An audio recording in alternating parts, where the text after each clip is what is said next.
Medios públicos sin censura. El 6 de diciembre del año 2018, el sistema de medios públicos RTBC retiró el programa Los Puros Criollos, que se transmitía por Señal Colombia. La decisión tuvo lugar poco después de que Santiago Rivas, presentador de Los Puros Criollos, hubiera expresado en el video podcast La Puya del diario El Espectador críticas al proyecto de ley sobre modernización que impulsaba el gobierno del presidente Iván Duque para poder modernizar las tecnologías de la información y la comunicación TIC. Mi desacuerdo con la ley MINTIC era, estaba cifrado en muchos puntos, pero para tratar de resumirlo, era un desacuerdo cifrado sobre todo en que se estaba erosionando, o se erosionó porque finalmente fue aprobado ese proyecto de ley, ya es una ley, se estaba erosionando la importancia, el espíritu de lo público, en no entender que las comunicaciones son un derecho y que como tal deben estar consagradas en el Estado, tienen que estar amparadas por el Estado, adscritas al Estado y no al gobierno, que es muy distinto. Era la primera objeción, pero además que buscaran poner a las redes comunitarias a competir con grandes empresas, es decir, que se privilegien los negocios privados por encima de lo público. Entonces ese detrimento constante de lo público era mi principal objeción. La orden de sacar del aire Los Puros Criollos o emitirlo en la madrugada fue dada por el entonces gerente de RTBC, Juan Pablo Vieri, a Diana Díaz Soto, directora de Señal Colombia.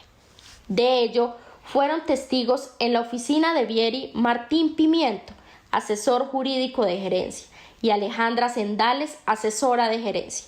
De esa conversación existe un audio que prueba que el gerente de RTBC impartió 2 órdenes según la Fundación para la Libertad de Prensa, FLIP. La primera de ellas, retirar desde el mismo 6 de diciembre la emisión del programa. Y segunda, alterar los planes de lanzamiento de la 5ª temporada en el mejor horario, en marzo de 2019. Cambiamos de horario, notamos la producción, lo ponemos 3 de la mañana, no tengo ni idea, pero no puede ser. Él no sabe, digamos, no tiene ni idea de lo que está diciendo y segundo se está burlando del Estado, se está burlando de la entidad que le da de comer, que le paga un sueldo. Y eso me parece una parte un poco estúpida. Miremos a ver qué hora le metemos a Los Puros Criollos en la temporada. ¿No hay cómo editar la participación? No. Sí, todo está articulado. Y honestamente sería más contraproducente que Los Puros Criollos salieran en Santiago. Lo que es que hacer es igual, lo que ya ahora. No, la serie se acaba. No, la serie no se, o sea, la serie ya terminó la temporada hace rato, ellos entregaron capítulos hace rato. Sí, y si se vuelve a hacer Los Puros Criollos, lo hace con otra persona. No hay posibilidad que lo vuelva a hacer. Entonces, no hay posibilidad que en esa gerencia de Santiago vuelva a trabajar con esa gerencia, con esa empresa. A comienzos del año 2019, Vieri renunció al cargo. El día de ayer, jueves 29 de octubre, la Procuraduría General de la Nación le formuló pliego de cargos por presunta extralimitación de funciones, abuso de autoridad, censura y posible violación a los derechos de libertad de expresión y opinión. El Ministerio Público le imputó 3 cargos a Vieri. El primer cargo le reprochó el que se hubiera extralimitado en el ejercicio de sus funciones, cuando al parecer le dio la orden a Diana Díaz de excluir de la parrilla de programación de Señal Colombia el programa Los Puros Criollos. En el segundo cargo se le cuestionó a Vieri el que presuntamente abusara de su autoridad como gerente de RTBC para ordenar a una funcionaria a su cargo que excluyera de manera inmediata las repeticiones de Los Puros Criollos y que se cancelara la nueva temporada que debía ser emitida en enero de 2019, o en su defecto, programarla en un horario entre las 2 y 3 de la mañana. Y por último, en el tercer cargo, la Procuraduría General de la Nación señaló que el exgerente de RTBC habría podido incurrir en una presunta configuración en detrimento de los derechos a la libertad de expresión y opinión del comunicador Santiago Rivas. Vieri trabaja actualmente como asesor en la Presidencia de la República.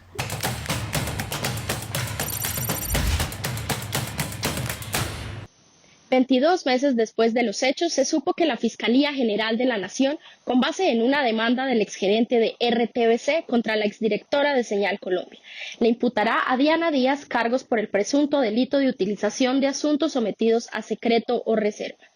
Diana Díaz fue interrogada por la Fiscalía el pasado 5 de octubre. La Fiscalía pretende acceder a sus correos electrónicos y a que la FLIP entregue los videos de seguridad de sus oficinas durante los días en los cuales conoció las denuncias contra Juan Pablo Vieri. Este es el tema de conversación al que nos convoca hoy el defensor de audiencias con el director ejecutivo de la Fundación para la Libertad de Prensa.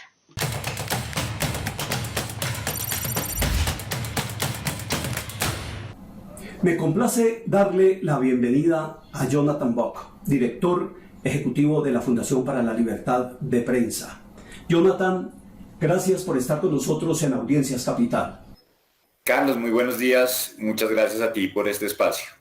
La idea de conversar contigo, Jonathan, es entregarles a quienes nos ven y nos oyen a esta hora del viernes elementos de juicio para entender por qué el caso de Diana Díaz Soto, exdirectora de Señal Colombia, constituye un acto de censura desde un medio público como RTBC. Un solo hecho que nos da muchas razones para hacer un programa en Capital sobre este tema, porque nosotros también somos un medio público. Y es muy importante que la audiencia, las audiencias nuestras entiendan que un episodio como el que se presentó en RTBC no debe ocurrir ni en RTBC ni en ningún medio y tampoco, por supuesto, en Canal Capital. Pues Carlos, yo creo que ahí en la introducción que estabas haciendo mencionas un aspecto que vale la pena volver a hablar, y es que estamos ante un caso de una censura en un medio público, ¿no? Y yo creo que eso vale un poquito detenerse en eso para decir que los medios públicos tienen que ser un espacio donde exista diversidad de opiniones, donde exista diversidad de posturas, por supuesto respeto por la independencia, ¿no? Que sería algo muy distinto a un canal estatal, ¿no? Que ahí es donde, pues hay en algunos países donde podemos ver ese ejemplo, que es básicamente un canal a las órdenes de un gobierno o de una institución puntualmente, donde evidentemente pues tiene un rol que es más propagandístico, que es más de difusión de lo que diga un gobierno. No es así en un medio público. Un medio público, como digo, tiene que tolerarse la independencia, las diferencias de opinión. Y eso fue lo que no entendió el gerente en ese momento, Juan Pablo Vieri, quien estaba actuando como si se tratara de un canal que estuviera controlado por una ideología o controlado por una manera de ver las cosas y donde no se permiten diferencias, ¿no? Y así de claro quedó en la evidencia que se terminó conociendo, donde la instrucción era muy clara, ¿no? Era: matamos la producción, acabamos con el programa, y acabamos con ese programa por las opiniones personales ya de carácter más político y frente a un proyecto puntual que era la ley TIC del presentador Santiago Rivas, como tú mencionabas.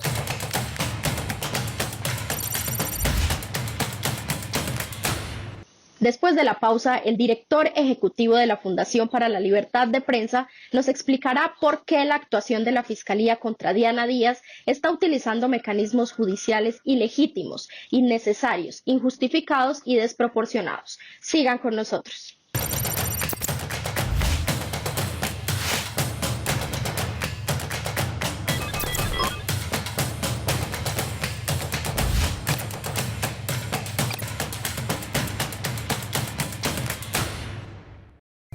Jonathan, cuando ustedes le dirigen una carta al fiscal general de la Nación expresando la preocupación por el hecho de que Diana Díaz haya sido llamada o esté programada una audiencia de imputación de cargos, ustedes obviamente están señalando varias cosas. ¿Consideran que se están utilizando mecanismos judiciales ilegítimos, innecesarios, injustificados y desproporcionados? Quisiera que entraras en una explicación pedagógica con plastilina de qué significa cada una de estas cosas. ¿Por qué esos mecanismos son ilegítimos en primer lugar? Porque van en contravía de la reserva de la fuente. Cuando la Fiscalía a nosotros nos solicita entregar las cámaras de seguridad de la Fundación para conocer quiénes ingresaron, todas las personas que ingresaron a la oficina durante un periodo de tiempo de más de un mes y medio, pues como digo, viola la reserva de la intimidad, viola la reserva de la fuente y de tal manera pues es ilegítimo. Innecesarios. ¿Por qué? Innecesarios, y yo creo que ahí lo juntaría con desproporcionado, y es que si ellos querían corroborar parte del testimonio de Diana, cuando ella dice que nosotros enviamos una solicitud, un derecho de petición amplio a RTBC y después una comunicación a Diana para conocer qué estaba pasando en ese momento del 2018 en RTBC, pues ellos sencillamente podían haber pensado en realizar un cuestionario o pensado en hacer otra manera de corroborar eso que estaba diciendo Diana Díaz. De ninguna manera, para conocer eso, es necesario conocer las cintas y las grabaciones de seguridad de la oficina. ¿Injustificados qué significa? Injustificado creo que pone precisamente un precedente que es lo que termina generando un ambiente de temor o de que veamos que puede haber una segunda intención precisamente con esa solicitud, ¿no? Porque al no estar claramente correspondiendo a un interés de corroborar lo que decía Diana, pues vemos que esto necesariamente está entonces buscando una segunda intención que no es dicha abierta y transparentemente. En términos generales, apartándonos del caso de Diana, Jonathan, cuando un servidor público, en su calidad de contratista o de empleado de planta, detecta que hay un comportamiento anómalo, irregular, claramente violatorio de la ley, esa persona, según entiendo yo desde el punto de vista constitucional y legal, tiene la obligación legal de denunciar, porque mañana puede ser acusada de omisión de denuncia.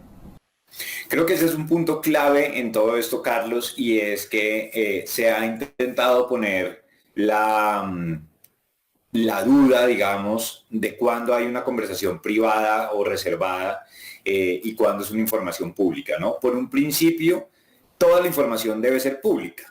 Toda la información, y ahí obedece al principio de máxima difusión y máxima transparencia. En Colombia tenemos una ley de transparencia, ley de acceso a la información pública, que precisamente hace que los funcionarios públicos tienen una responsabilidad mayor de que sus actos sean transparentes y que puedan ser conocidos por todos los ciudadanos por la dignidad que ocupan.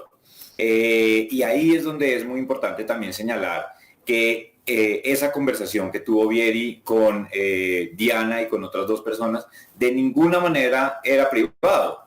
Por consiguiente, nosotros por eso insistimos mucho en que es un despropósito que se le imputen estos delitos, porque no era una conversación reservada ni privada de ninguna manera. No importa que tuviera unas cláusulas en su contrato. Ese principio de transparencia es superior, digamos, también a esos acuerdos de confidencialidad que se tuvieran, siempre y cuando, por supuesto, se actúe de buena fe y siempre y cuando, por supuesto, se esté advirtiendo que hay una actuación irregular y sobre todo una actuación irregular que ponía a Diana en una situación donde ella tenía que cometer irregularidades, porque ella no podía cambiar un programa de la noche a la mañana, de horario, o quitar o sacarlo del aire, porque pues hay unos procedimientos internos para hacer eso. Eso tiene que pasar por unas etapas y unas fases antes de tomar una decisión así. Y eso era lo que Diana le estaba haciendo entender a Vieri, a quien poco parecía importarle estas explicaciones, y él seguía insistiendo en que se tenía que tomar esa decisión, y lo hacía pues de una manera bastante burda, diciendo: no me importa la hora, lo pasamos a las 3 de la mañana, pero la cosa es que esto tiene que ir desapareciendo, ¿no? Entonces, pero ponía a Diana en la situación de tomar la decisión, ella como directora de Señal Colombia, quien iba a ser finalmente la responsable. Y es precisamente por esas órdenes y por ese ambiente que Diana renuncia a Señal Colombia, que eso está antes de que se conozca todo esto, que eso también es muy importante recordar, ¿no? Ella, viendo que pues estas decisiones que se estaban tomando la ponían a ella entre la espada y la pared, pues termina renunciando a su cargo. Antes de continuar contigo esta conversación, Jonathan, creo que por un acto de honradez con quienes nos están viendo y oyendo de parte mía, es bueno que ustedes sepan que yo en este momento soy contratista de RTBC. Estoy realizando una serie de podcasts para la Radio Nacional de Colombia que se llama El Mundo en Rayos X. Y era en ese momento en que se presentan estos hechos también contratista de RTBC, trabajando en el programa de la señal de la mañana de la Radio Nacional de Colombia. Y es bueno que sepan también que Diana Díaz en este momento es compañera nuestra en Canal Capital como directora de proyectos estratégicos. Jonathan, cuando Juan Pablo Vieri presenta la demanda en la Fiscalía, que es de carácter penal, él alega esto de que era información de reserva, pero tú has mencionado una palabra que una cosa es distinta a reserva a confidencialidad. Efectivamente, cuando uno es contratista, no solamente en RTBC o en Canal Capital o en Caracol o en cualquier parte, a uno le piden confidencialidad, es decir, que uno no puede estar sapeando, contándole a la competencia qué es lo que se está decidiendo en la empresa, cuáles son los planes estratégicos. Hay ciertas informaciones que son claves incluso para poder competir en el mercado. Una cosa es reserva de temas que son protegidos por la Constitución y por la ley, y otra cosa es que uno no sea un sapo o una zapa que sale a contar todo lo que pasa en la empresa todos los días. De acuerdo, ese es precisamente frente a la confidencialidad en los contratos, tú lo has dicho, digamos, esa es la intención, pero por supuesto si uno está observando que hay una irregularidad que está ocurriendo en el puesto de trabajo, no tiene nada que ver con esa confidencialidad que haya firmado, eso es un asunto de una naturaleza muy distinta. Y además aquí es importante volver al tema de que esto se trata de un espacio público, de un medio público con funcionarios, ¿no? Y ahí es donde es muy importante recordar ese principio de transparencia y de máxima divulgación de lo que suceda en esos espacios.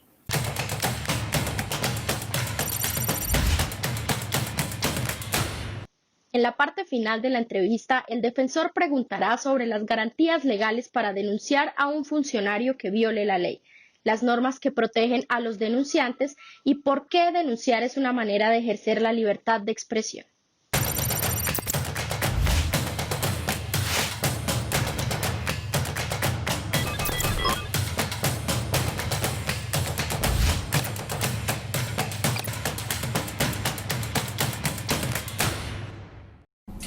Es legal, Jonathan, que después de ocurridos los hechos que hoy conocemos con suficiencia, es legal que desde la gerencia de RTBC se haya dado la orden, porque de eso puedo dar yo fe, de que en lo sucesivo todas las reuniones que ocurrían en la oficina del gerente tenían que ser con las personas despojadas de sus celulares en la mano?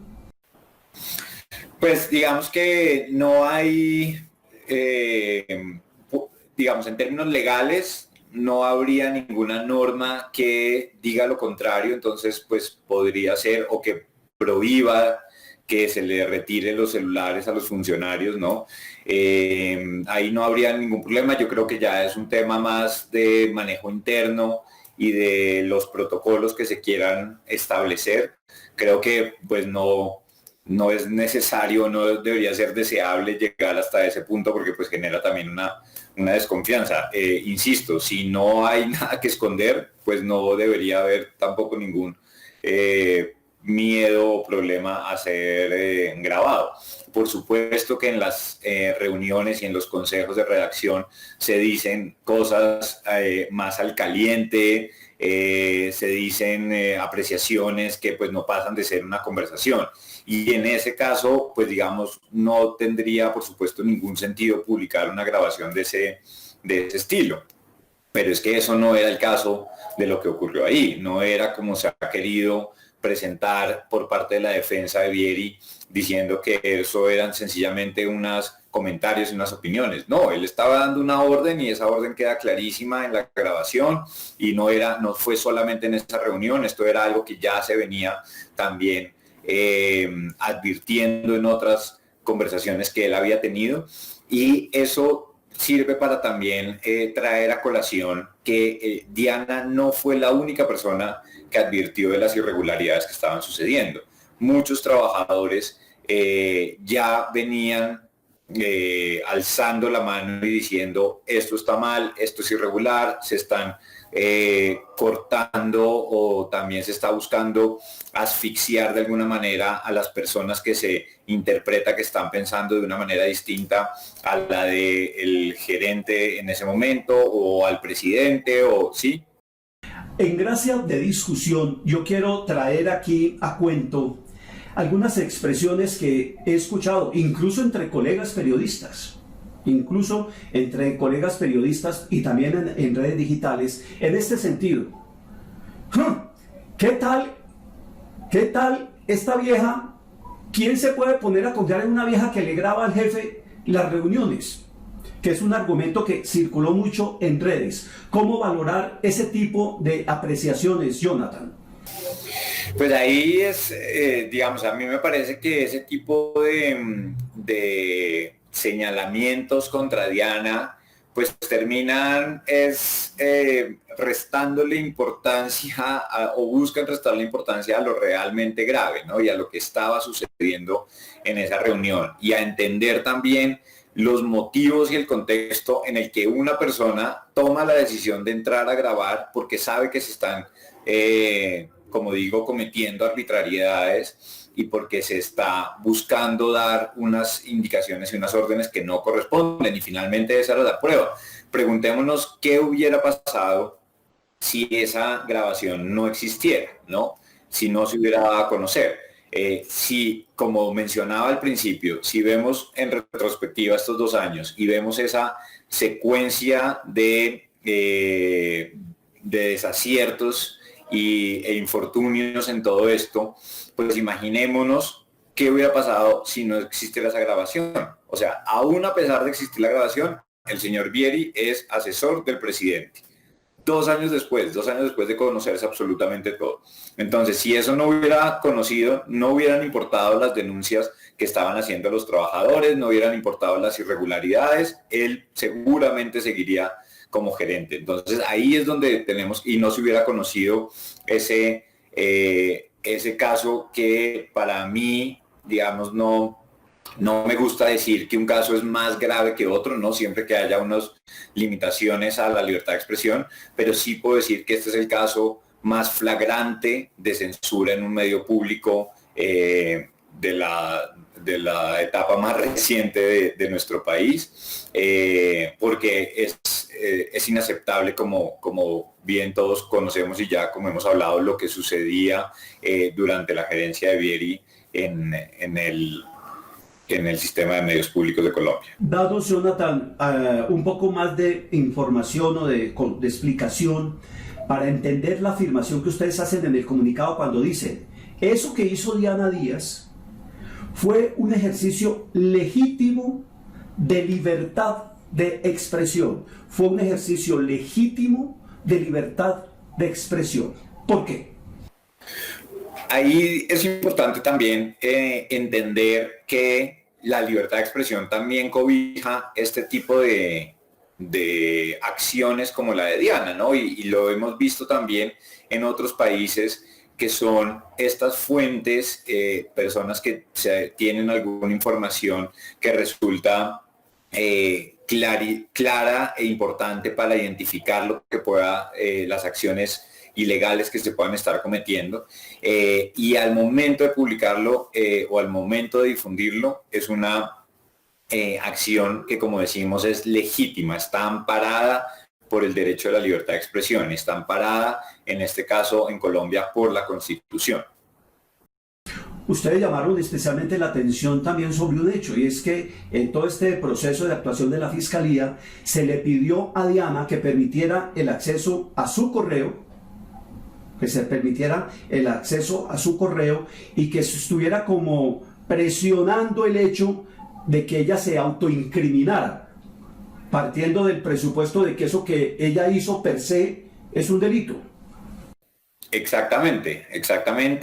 Y en esa pesquisa que quería hacer la Fiscalía, que por supuesto no se llegó a hacer, no porque no lo hubieran requerido y no lo quisieran hacer, sino porque nos negamos a que eso se realizara de esa manera, buscaba incriminar, seguramente tenía una intención de buscar otras conversaciones con otras fuentes que pudieran verse también inmersas en esta situación, que finalmente también es una hipótesis que nosotros tenemos de cuál podía ser la intención también de la Fiscalía de conocer todas las personas que ingresaron durante ese periodo de tiempo a la oficina, y es a lo mejor conocer si había otros empleados de RTBC que también hubieran entrado y también hubieran advertido sobre ese caso. Finalmente, Jonathan, además de este pronunciamiento, ustedes hemos conocido otros pronunciamientos, como el de Reporteros Sin Fronteras, el del Consejo de Redacción, el de Human Rights Watch y el señor José Miguel Vivanco. Un hilo que publicó en su cuenta de Twitter Catalina Botero, la exdecana de Derecho de los Andes y es relatora de la libertad de expresión de la Comisión Interamericana de Derechos Humanos de la OEA, y todas coinciden en que la actuación de la Fiscalía está desconociendo, como lo señalabas al principio, el ABC del ordenamiento jurídico internacional sobre protección de un testigo. Totalmente, y pues con todo, digamos que creo que de estas situaciones también ha sido muy importante contar con todo ese respaldo que mencionabas, Carlos, la solidaridad de muchísimos periodistas y muchos medios de comunicación que pues ven también una fragilidad de no solo la libertad de expresión, sino de el trabajo que hacen organizaciones como la FLIP, o una fragilidad que puedan tener también quienes se atrevan a denunciar estos hechos, porque pues parece que con un chasquido se pueda venir al suelo tantos años y tantas luchas que se han dado para ir ganando terreno frente a este trabajo y frente a la defensa de este derecho de la libertad de expresión. Entonces sentimos como un momento de fragilidad, como digo, sentimos que puede ser todo borrado por un plumazo, con una orden burda, ¿no?, por parte de la Fiscalía, y que eso pues puede ser el principio también de una serie de acciones que vengan en los próximos años, que nos lleven a un estado pues realmente donde las libertades se van restringiendo y donde empezamos a ver un poco menos espacios y más asfixia para este tipo de trabajo. Jonathan Bock, director ejecutivo de la Fundación para la Libertad de Prensa, muchísimas gracias por haber aceptado la invitación a Audiencias Capital. Yo espero que ustedes, como yo, hayamos aprendido con toda esta información, estos conceptos, estas explicaciones que nos ha estado dando Jonathan sobre todo lo que está en juego con este acto de censura que ocurrió lamentablemente en un medio que queremos tanto los colombianos como RTBC, Sistema de Medios Públicos. Una práctica profesional que esperamos no se repita nunca más ni en RTBC ni ocurra jamás en un medio como Capital. Señoras y señores, gracias por estar con nosotros. Gracias por confiar en nosotros. Les espero el próximo viernes a las 5 de la tarde aquí en Audiencia Capital. Hasta la próxima.